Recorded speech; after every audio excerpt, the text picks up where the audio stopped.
D'ici 2030, la portion d'autoroute va passer de 44 000 véhicules à 52 000 véhicules par jour. Après 2 ans de négociations avec les municipalités concernées, de Chambray à Végnier, la consultation publique lancée par Cofiroute jusqu'au 10 novembre va enregistrer les remarques des riverains concernés. Comment on va la construire, sachant qu'on est sur une autoroute qui n'a pas été conçue élargissable au départ. Alors ça pose des questions techniques. Comment on fait?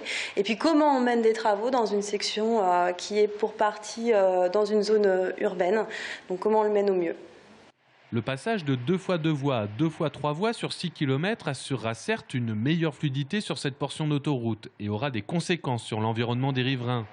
À Chambray, par exemple, le maire était contre l'élargissement. Désormais, il est pour. Cofiroute a maintenant une seule raison pour son projet, c'est des raisons de sécurité. C'est-à-dire élargir l'autoroute pour l'accès des pompiers, pour l'accès des services d'urgence lors des pics d'affluence, notamment pendant les départs en vacances. C'est une chose que nous pouvons parfaitement comprendre. À Végnier, la commune est déjà touchée par des grands travaux de communication avec la LGV. La volonté de la mairie, c'est d'éviter le trop-plein de bruit en particulier. Ce qu'il faudra voir maintenant, c'est dans le concret comment ça se passe. Si effectivement nous pouvons obtenir, et notamment pour la protection des populations, obtenir des protections suffisantes pour qu'il n'y ait pas de conséquences directes et immédiates sur la population.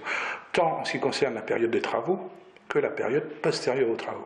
Les avis et les remarques sont à déposer dans les mairies de Chambray, Joué, Saint-Avertin, Tours et Végnier jusqu'au 10 novembre.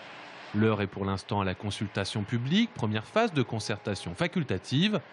Suivra une enquête publique d'ici septembre 2014.